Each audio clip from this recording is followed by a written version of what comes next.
Assalamualaikum warahmatullahi wabarakatuh. Innal hamdalillah nahmaduhu wa nasta'inu wa nastaghfiruh wa na'udzu billahi min syururi anfusina wa min sayyiati a'malina may yahdihillahu fala mudhillalah wa may yudlil fala hadiyalah. Asyhadu an la ilaha illallah wahdahu la syarikalah wa asyhadu anna Muhammadan abduhu wa rasuluh, amma ba'du. Bapak-bapak, ibu-ibu peserta kajian LKI yang dihormati Allah, pada malam hari ini kita ucapkan rasa syukur kita kepada Allah atas kenikmatan yang Allah berikan kepada kita, yaitu kenikmatan iman, kesehatan dan kesempatan, dan lebih-lebih adalah kenikmatan utuhnya rumah tangga kita, tentramnya rumah tangga kita.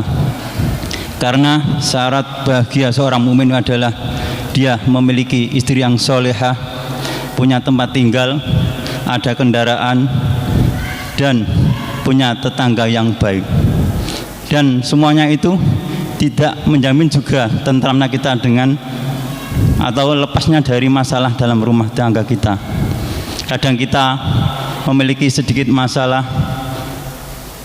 dan lain-lain yang ada dalam rumah tangga kita. Dan pada kajian malam hari ini adalah keluarga sakinah dengan 40 hadis tentang keluarga samawa. Sholawat serta salam tetap tercurahkan kepada Nabiullah Rasulullah Sallallahu Alaihi Wasallam beserta keluarganya, sahabat-sahabatnya, dan orang-orang yang mengikutinya. Baik bapak-bapak dan ibu-ibu, pada hari Sabtu pekan yang pertama ini adalah temanya adalah keluarga sakinah. Dan di pertemuan yang akan datang akan kita bagikan buku 40 hadis tentang keluarga samawa. Dan ajaklah keluarga kita, istri kita untuk datang di kajian pada malam Sabtu ini. Pada beliaunya Ustadz Fatah LC kami persilakan. Assalamualaikum warahmatullahi wabarakatuh. Alhamdulillah nahmaduhu wa nasta'inuhu wa nastaghfiruh wa na'udzu billahi min syururi anfusina wa min sayyiati a'malina may yahdihillahu fala mudhillalah wa may yudlilhu fala hadiyalah. Asyhadu an la ilaha illallah wahdahu la syarikalah wa asyhadu anna Muhammadan abduhu wa rasuluh.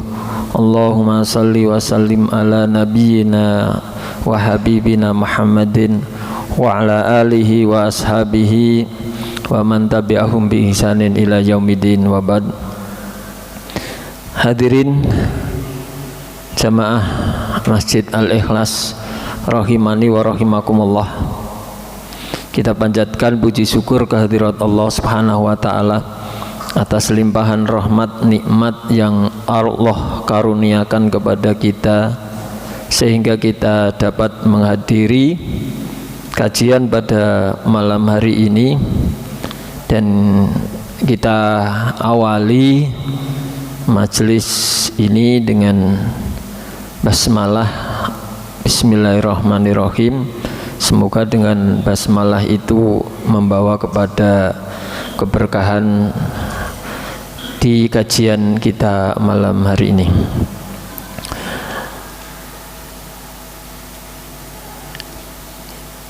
Memasuki hadis yang kedua dengan tema yaitu memilih istri solihah. Hadisnya berbunyi, An Abi Hurairah radhiyallahu anhu anin Nabi sallallahu alaihi wasallam qala tungkahul mar'atu li arba'in limaliha wa li hasabiha wa jamaliha wa li diniha fadhfar bidzatid din taribat yadaka. Yang artinya dari Abu Hurairah radhiyallahu anhu, dari Nabi sallallahu alaihi wasallam, beliau bersabda, wanita itu dinikahi karena 4 hal. Karena hartanya, nasabnya, cantiknya, dan agamanya. Carilah wanita yang baik agamanya, niscaya engkau bahagia. Baiklah, pada hadis ini ada 4 alasan yang umumnya dipakai oleh kebanyakan orang di dalam memilih pasangan. 4 hal tersebut adalah: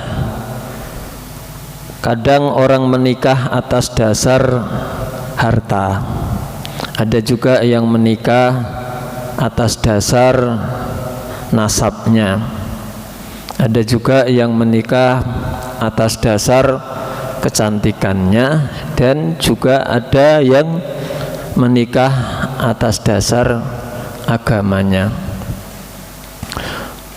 Kemudian Rasulullah SAW menganjurkan fadfar, agar pilihannya itu bidatidin, yang memiliki agama. Taribat yadaka, maka tanganmu akan berdebu. Kalimat taribat yadaka itu secara harfiah maknanya adalah taribat itu berdebu, yadaka kedua tanganmu. Meskipun kalimat yang digunakan itu adalah kalimat penghabaran, tapi maknanya bukan penghabaran, tapi ghairu khobariyah, bermakna insaiyah, yaitu bukan penghabaran. Jadi ini suatu, dilihat dari kalimatnya itu pemberitaan, tapi maknanya bukan pemberitaan, tapi semoga tanganmu berdebu, atau semoga kedua tanganmu berdebu.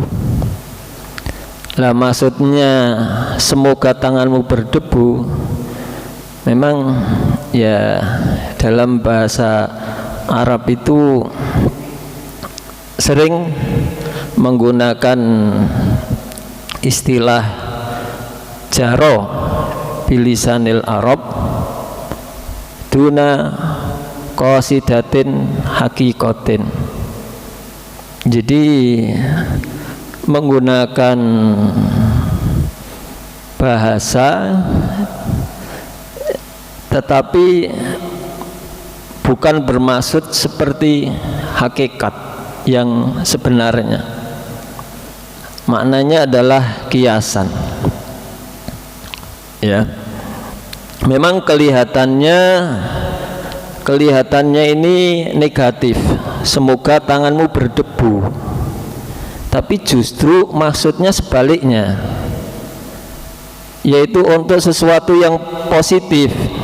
Nah, itu namanya ghairu qasidatin hakikotin, karena maknanya berbeda dengan yang diucapkan. Ya, sekilas sepertinya adalah ya negatif, semoga tanganmu berdebu, tetapi tidak gitu loh, maknanya sebalik. Dan dalam bahasa yang dipakai dalam bahasa Arab itu memang banyak yang senada dengan yang seperti ini, ya. Itu bukan makna yang sebenarnya. Misalkan ya ketika Rasulullah SAW berbicara dengan istri-istrinya, ketika istri-istrinya bertanya, nanti di antara istri-istri ini yang akan meninggal menyusul Rasulullah yang paling cepat siapa? Nabi menjawab, atwalukunna yadan, yang paling panjang di antara kalian tangannya. Lalu kemudian istri-istri itu pada ngukur tangannya, yuk sopo sing paling panjang tangannya. Padahal bukan maksudnya, bukan tangannya panjang itu, bukan, tapi orang yang banyak memberi. Ya, banyak juga Ya, contoh lagi misalkan ya, orang yang diberi oleh Allah kedua orang tua masih hidup tapi kurang banyak berbakti sama orang tua, maka terus dikatakan roghima anfuka, semoga hidungmu itu tertelungkup. Ya, seakan-akan kan ini apa namanya negatif, tapi maksudnya positif. Jangan kayak gitu kamu gitu lah ya. Kamu masih diberi kesempatan untuk berbakti sama orang tua, orang tuamu masih hidup, jangan kelewatan, jangan melewati ini. Jadi roghima anfuka tuh, ini hidungmu tuh, semoga hidungmu ya tertelungkup ya. Begitu pula ini taribat yadaka, tanganmu itu berdebu. Nah, ya maksudnya bukan negatif tapi positif, maksudnya adalah semoga kamu beruntung. Jadi ini kalimat dorongan, tekanan. Kalau kamu nggak melakukan itu kamu nggak akan mendapatkan satu keberuntungan. Jadi ini biasa orang Arab dengan bahasa yang sebaliknya itu supaya dia perhatian dengan nasihat ini, kata-kata ini, bahwa ini adalah dorongan kamu harus bekerja keras untuk bisa mencapai kesuksesan itu. Kalau enggak, kamu tanganmu berdebu, artinya kamu tetap akan jadi orang yang miskin gitulah ya, miskin. Nah, kalau kamu sungguh-sungguh, maka kamu akan meraih satu kesuksesan, keberuntungan. Jadi di sini seakan-akan Nabi itu wanti-wanti ya, ngasih nasihat dorongan keras. Seakan-akan gini, kamu itu loh ya, ngapain kok nikah, yang kamu kejar ini harta. Ngapain kamu kok yang kamu kejar ini kok nasab, kecantikan. Ya, titenono kowe nek kowe jek ngono, langkahmu kok masih kayak seperti itu ya. Nanti kamu nggak akan ada keberuntungan. Ya. Nggak akan ada keberuntungan. Jadi yang beruntung itu yang betul-betul fokusnya kepada agama, kepada din ya. Maknanya bahwa yang lain monggo-monggo saja itu ya, umumnya orang memang memilih karena harta, karena nasab, karena kecantikan. Itu umumnya orang itu hal yang ya wajar ke situ. Tapi jangan lupa bahwa yang kamu pilih dengan dasar-dasar selain daripada dasar agama itu adalah pilihan yang rapuh, yang enggak kuat. Dalam membangun sebuah rumah tangga itu dasarnya adalah tidak kuat. Ya. Ini bisa membawa rumah tangga yang rusak atau kegagalan. Padahal Nabi pengen rumah tanggamu itu nanti adalah rumah tangga yang sakinah gitu ya, yang memiliki ketenangan, yang dasarnya itu kuat dalam menyelesaikan berbagai macam persoalan ke depan ya. Maka anjuran Nabi, dorongan Nabi itu disebut dengan iradah syar'iyah, keinginan yang sesuai dengan syar'i. Sedangkan yang tiganya itu adalah iradah nafsiyah, iradah yang sesuai dengan kepentingan nafsu, iradah nafsiyah ya. Ketika seseorang lebih mengutamakan kepada iradah nafsiyah dan mengabaikan kepada iradah syar'iyah, maka resikonya misalkan dia lebih menitik beratkan kepada harta. Ya, bisa jadi dengan pilihannya dia mengejar harta itu, ya akhirnya dia menjadi apa namanya ya, tidak sekufu atau tidak sejalan, timpang. Yang satu keluarganya kaya, kamu nggak punya apa-apa yang kamu kejar itu, sehingga martabatmu menjadi kurang kuat. Ya, bisa jadi direndahkan, martabatmu jadi kurang kuat, sehingga harta itu bisa memperbudak kelakuanmu, tingkah lakumu atau pikiranmu, itu bisa diperbudak oleh keluarga daripada istri tersebut, sehingga kamu kurang bisa didengar, kebijakanmu kurang ditaati, semua kesetiaannya itu ya pudar dan tidak kuat. Dan bisa jadi harta itu ya bisa kadang ya, terkadang ya naik, terkadang orang itu jatuh. Ya ketika naik masih ada harapan harta itu atau menikmati harta itu. Kalau misalkan jatuh miskin dengan harta itu, terus kan hilang, kecintaannya pun juga hilang atau pudar, ya kan menjadi pudar.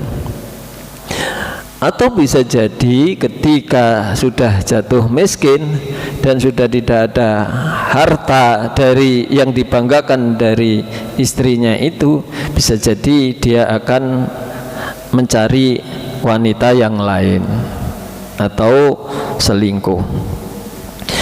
Yang kedua, misalkan ketika dia yang dikejar itu karena kecantikan, ya kecantikan itu juga tidak bisa abadi.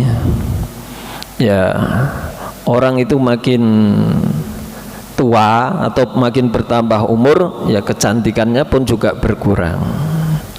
Orang itu kalau sudah punya anak 2, 3 itu sudah mulai berubah postur tubuhnya, mulai perutnya kendur dan otot-ototnya juga kendor semua, kemudian kulitnya juga mulai keriput, sehingga kecantikannya pun juga berkurang.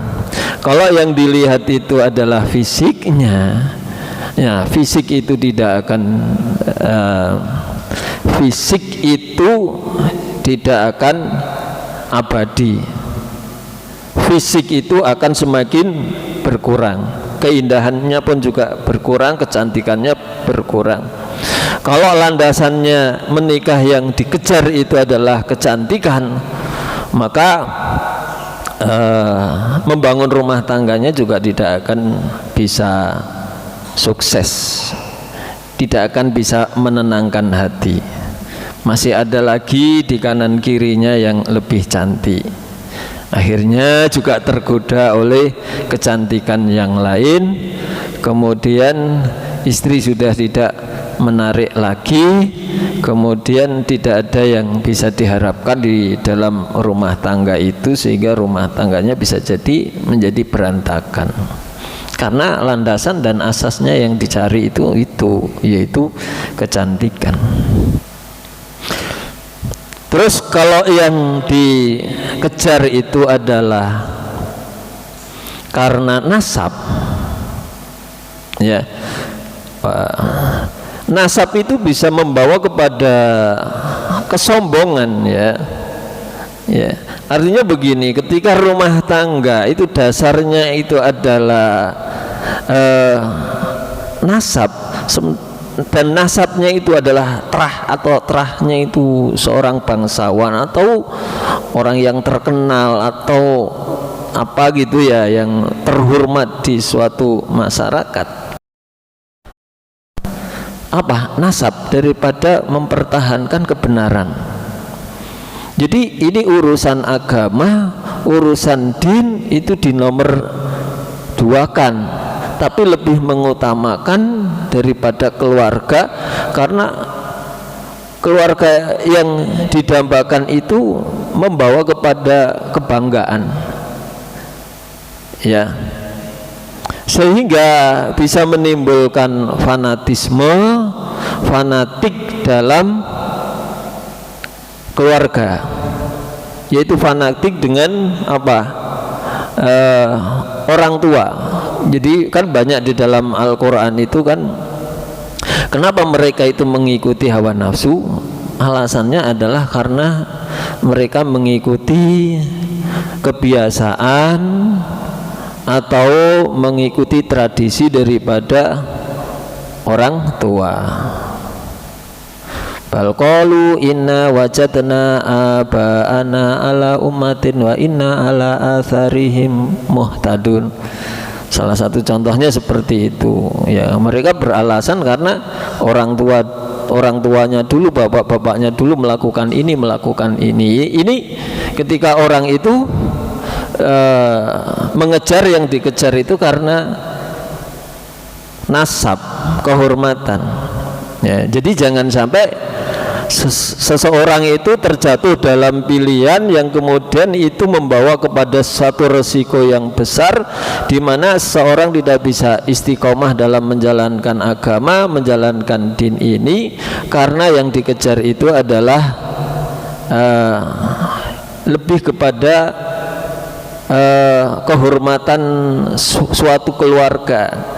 Jadi lebih kepada pembelaan kepada nasab dibanding daripada pembelaan terhadap suatu kebenaran, sehingga yang rumah tangga tersebut bukan berjalan tumbuh berkembang bersama dalam rangka mencari ridha Allah Subhanahu wa ta'ala.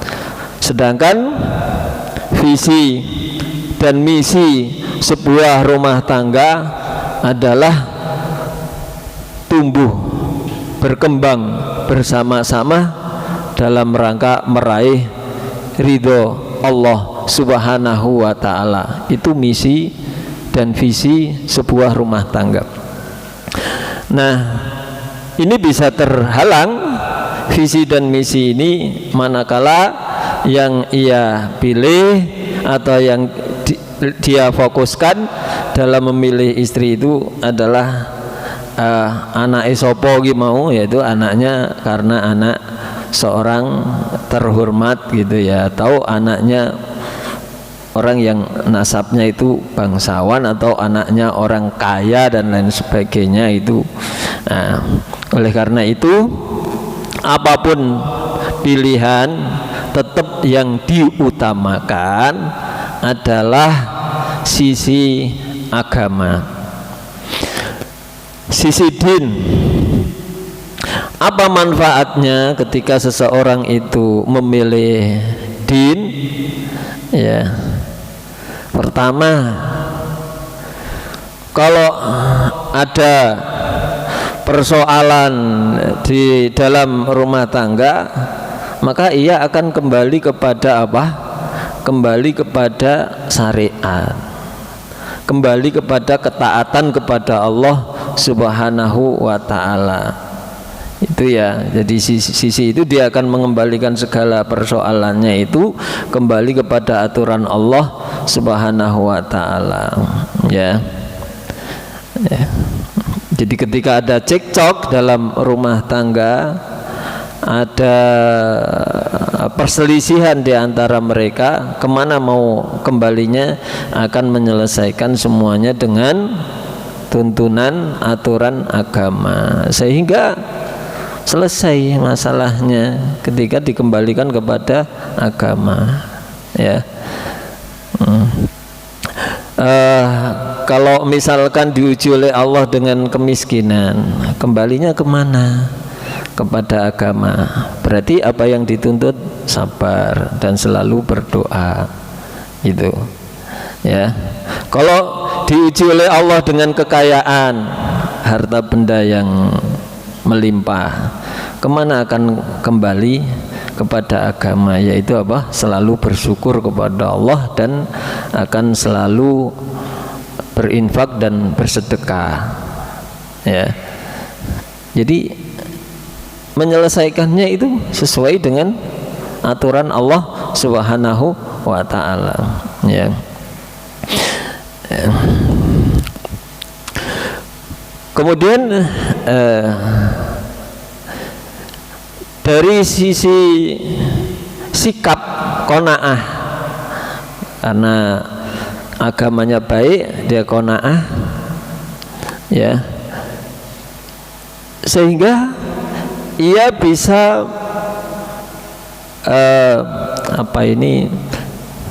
mengatur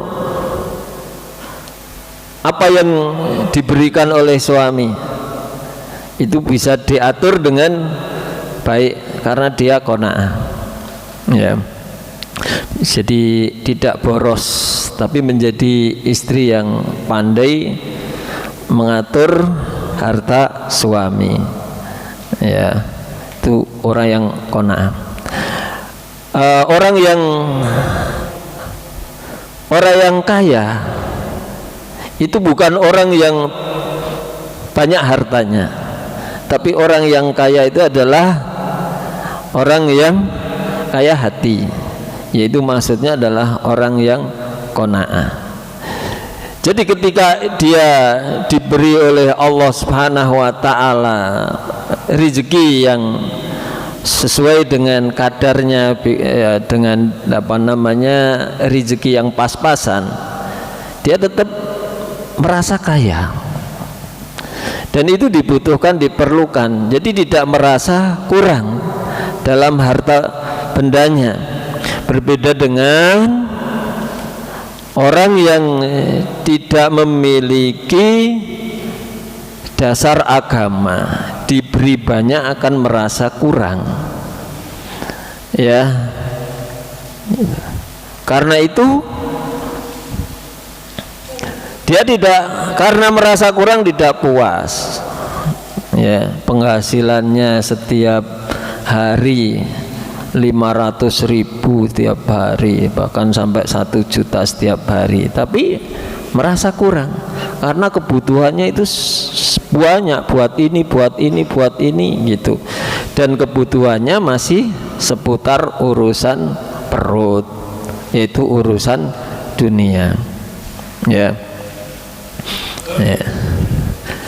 Tapi ada orang yang penghasilannya itu pas-pasan, ya, sehari ya 100.000, tapi istri ini tenang, bahagia, dia menikmati, dia bersyukur kepada Allah, dia qanaah, maka rumah tangganya menjadi tenang karena tidak aneh-aneh, nggak neko-neko, tidak banding-bandingkan sana sini. Apa yang didapat disyukuri, ya.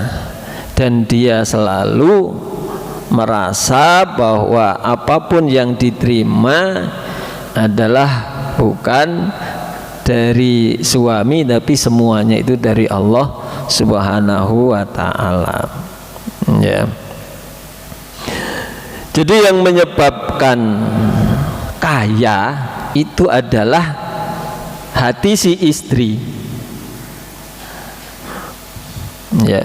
Kalau ada orang yang memang menikah atas dasar harta, ya, maka dia akan merasa miskin terus, karena ada pada istri itu tidak memiliki sifat qanaah meskipun sebenarnya adalah kaya. Berbeda dengan orang yang memilih pasangan itu karena agama, maka meskipun pas-pasan dia merasa dirinya cukup. dan merasa cukup itulah kaya. Sehingga meskipun tidak banyak tapi selalu mencukupinya. Ya, itulah yang disebut dengan berkah, barokah. Maka orang yang memilih fadfar bidatidin seperti yang dianjurkan iradah syariah itu tadi, itu pernikahannya akan membawa kepada keberkahan dan juga kepada ketaatan kepada Allah Subhanahu wa ta'ala. Ya. Nah, tumbuh bersama, ya, tumbuh bersama dalam membangun rumah tangga tidak hanya sekedar tumbuh bersama materi yang ada pada dirinya, tapi tumbuh bersama untuk meraih ridho Allah, kualitas ibadahnya bertambah, ketenangan hati, ketentraman jiwa, itulah yang mahal. Rumah tangga seperti itu adalah rumah tangga yang mahal harganya. Ya.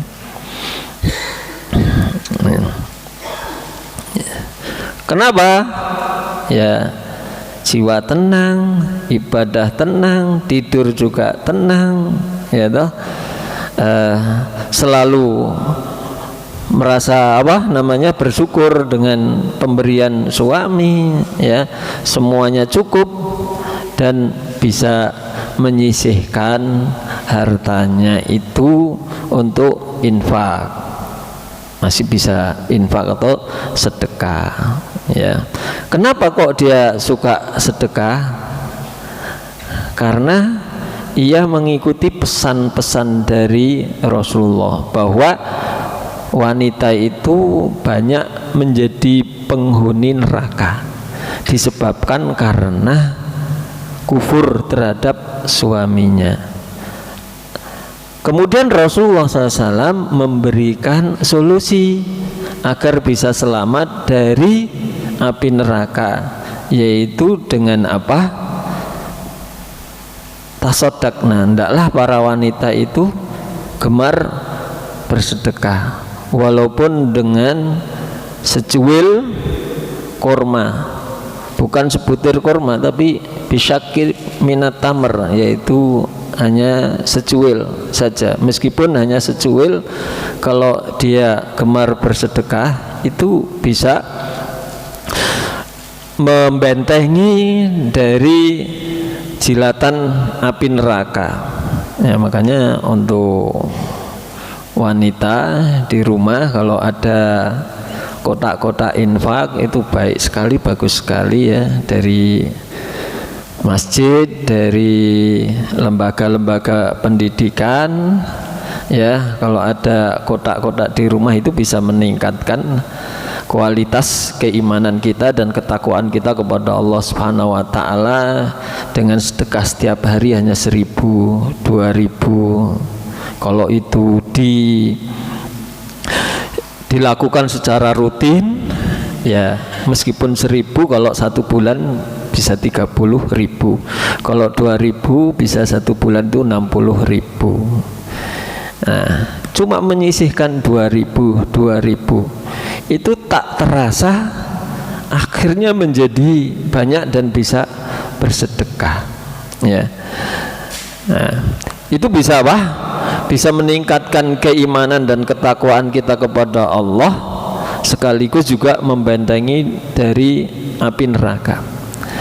Nah, di antara manfaatnya istri-istri yang solihah, meskipun penghasilannya itu pas-pasan, itu masih bisa melakukan hal-hal yang seperti itu, yaitu gemar bersedekah walaupun tidak banyak, tapi ada dorongan dari ketakwaannya dia kepada Allah Subhanahu wa ta'ala, sehingga rumah tangganya itu membawa satu kebaikan, keberkahan. Yang kedua, Manfaat daripada memilih pasangan karena agama, maka kita akan terdorong oleh pasangan kita untuk bahu-membahu, bantu-membantu di dalam apa? Bahu-membahu, bantu-membantu di dalam ketaatan kita kepada Allah Subhanahu wa ta'ala. Sebagaimana doanya Nabiullah Daud alaihissalam, Allahumma inni as'aluka qalban khasi'an wa lisanan dzakiron wa badanan sabiron wa zaujatan tu'inuna fi amri dunya wal akhirah. Ya Allah, sesungguhnya aku memohon kepadamu, berikanlah kami hati yang khusyuk, lisan yang selalu berzikir kepadamu ya Allah, dan badan yang sabar, serta engkau beri istri yang selalu menolongku dalam urusan dunia dan urusan akhirat. Urusan akhiratnya apa? Urusan akhiratnya itu diantaranya ketika malam hari si suami bangun lalu sholat malam, di sebagian malam dia sholat, setelah sholat dia membangunkan istrinya. Kalau istrinya tidak mau, maka istrinya diperciki dengan air. Itu kata Nabi adalah rahimahullahu, semoga Allah memberi rahmat. Sebaliknya, ada seorang istri yang semoga Allah merahmati, istri yang bangun malam, kemudian dia sholat, setelah sholat membangunkan suaminya. Kalau suaminya enggan, maka suaminya diperciki air, ya, lalu suami itu bangun dan sholat. Jadi di situ ada dua tipe manusia. Tipe suami yang dirahmati Allah, yang bangun duluan, sholat duluan baru bangunkan istri. Yang kedua, tipe istri yang dirahmati Allah adalah istri yang bangun duluan, setelah itu baru dia sholat dan membangunkan istrinya.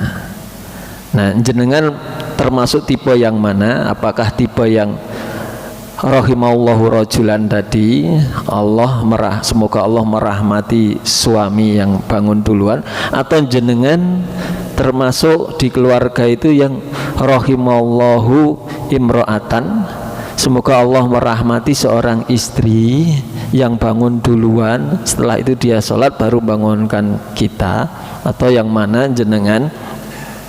Nah, kalau memang tipe yang kedua, itu berarti jenengan diberi oleh Allah, anugerah Allah berupa zaujatan tu'inuna fi amrid dunya wal akhirah. Jenengan diberi oleh Allah seorang istri yang membantu urusan akhiratmu. Ya, yang mana jenengan terserah, atau kadangkala jenengan yang dibangunkan atau kadang-kadang istri yang membangunkan. Itu diantara manfaat kenapa harus memilih agama. Karena dengan memilih agama itu bisa bantu-membantu, tolong-menolong untuk urusan ketaatan kita kepada Allah Subhanahu wa ta'ala. Ya. Manfaat yang lain adalah bahwa almar'u ala dini khalilihi, agamanya seseorang itu tergantung dari siapa pasangannya, siapa kawannya. Lah kalau di dalam rumah itu kawannya itu baik agamanya, kita itu ngikut. Maksudnya gini, kalau di tengah keluarga itu ada yang baca Quran, itu kita akhirnya jadi ngikut baca Quran, walaupun dia tidak nyuruh tapi dia baca Quran kita ngikut. Atau di rumah itu ada yang puasa, rajin puasa, akhirnya terdorong bagi kita untuk ikut puasa walaupun dia tidak nyuruh puasa. Kebaikan apapun yang ada di dalam rumah tangga akan menggandeng kita, mendorong kita untuk mengikutinya meskipun kita tidak disuruh, karena memang fitrah manusia itu ingin mengikuti kebaikan, ingin meniru orang lain. Kalau ada pada diri istri itu memiliki akhlak-akhlak seperti itu, perilaku-perilaku seperti itu, mendorong bagi kita untuk mengikuti perilakunya juga, dan anak-anaknya akan tumbuh berkembang bersama dalam keluarga itu mengikuti karakter ibunya. Kalau ibunya baik, bagus, insya Allah pun anak-anaknya pun juga akan ikut baik juga. Ini manfaatnya, ya, ini manfaatnya. Karena itu nasihat Rasulullah SAW, dorongan Rasulullah sangat menekankan urusan iradah syariah, yaitu keinginan yang sesuai dengan syar'i, agar orang tidak menyepelekan urusan zatuddin, wanita yang memiliki agama. Namun juga tidak mengapa seseorang milih kecantikan, memilih juga hartanya, memilih nasabnya, tidak mengapa, tapi jangan mengabaikan urusan masalah agama, ya, karena syarat sah suatu pernikahan itu tidak ditentukan oleh pilihan yang mana dia memilih, tetap rumah tangganya atau pernikahannya tetap sah. Kalau dia mengejar kecantikan, sah enggak? Sah pernikahannya. Kalau dia mengejar harta, sah enggak? Sah, tetap sah. Mengejar karena nasab juga sah. Hanya Nabi menginginkan agar supaya manusia ini kalau mau pengen beruntun dan sukses, jangan engkau abaikan tentang urusan masalah agama. Mungkin ini dulu, monggo saya cukupkan dari saya, semoga bermanfaat. Monggo. Ya, demikianlah kajian pada malam hari ini di hadis yang kedua, memilih istri yang solehah. Untuk itu kita break adzan dulu, setelah itu sesi tanya jawab.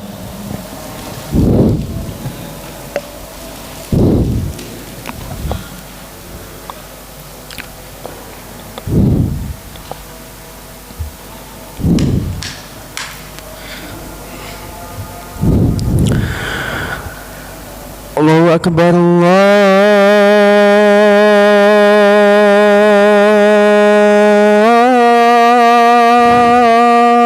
Allahu Akbar, Allahu Akbar,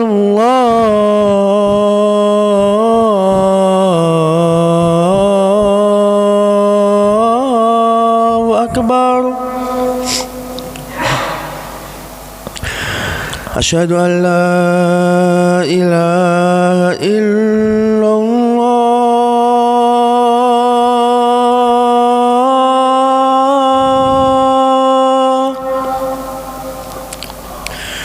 Asyhadu an la ilaha illallah.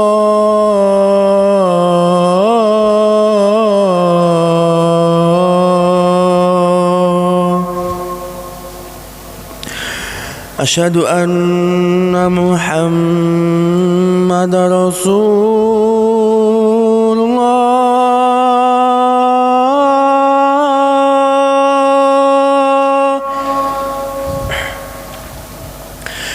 Asyhadu anna Muhammadar Rasulullah.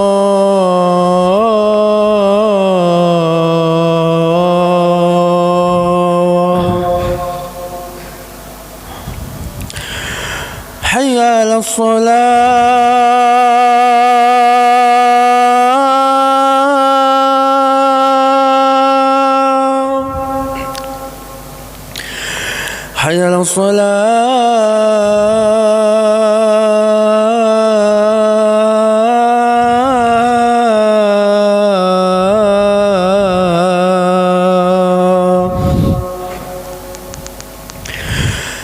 حي على الفلاح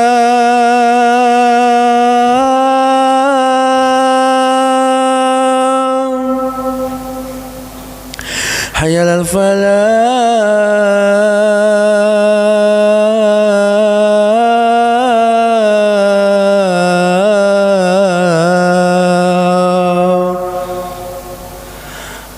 الله أكبر الله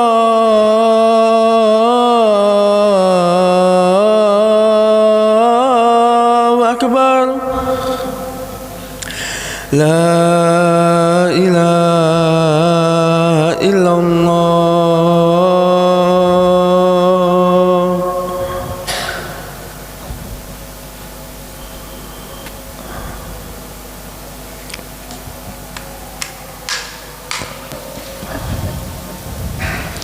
Ya, Bapak.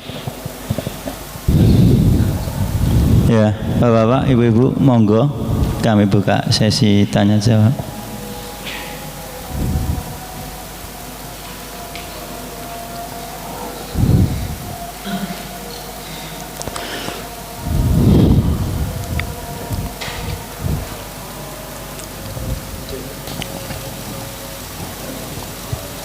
Assalamualaikum warahmatullahi wabarakatuh.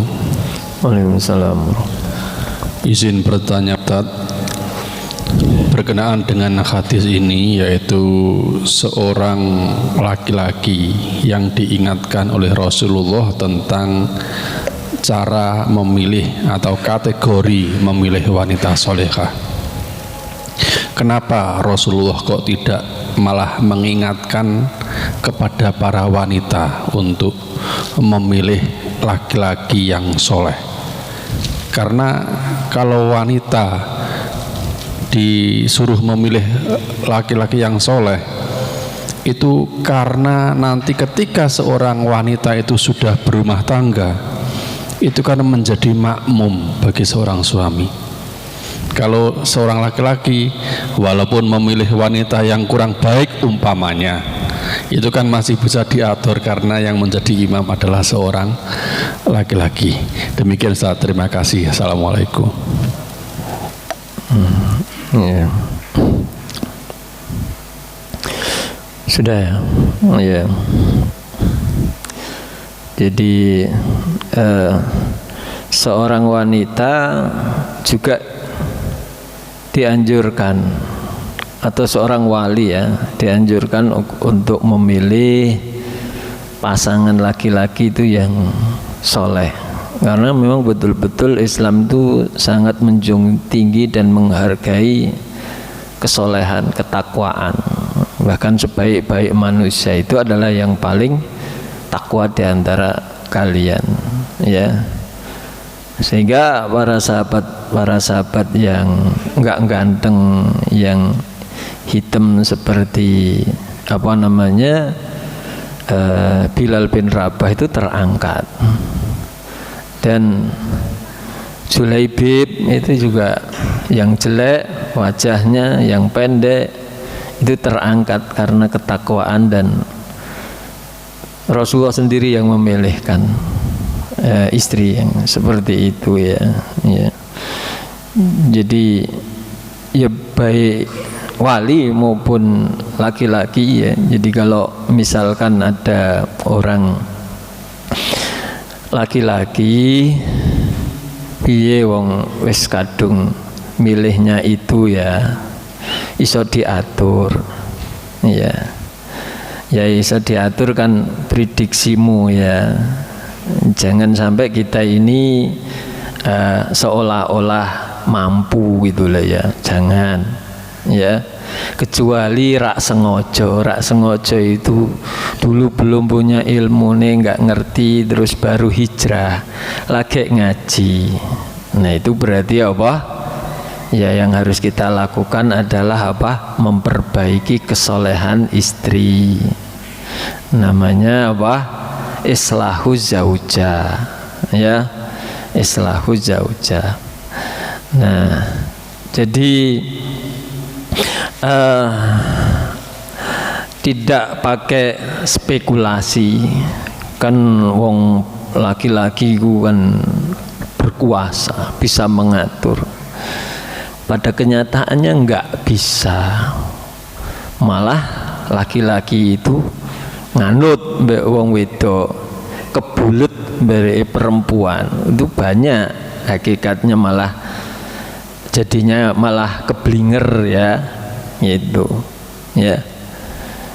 Jadi misterius memang perempuan tuh, memang lemah tapi iso ngalahno wong lanang ya. Orang laki-laki itu bisa apa namanya kikir medit ya juga karena wanita.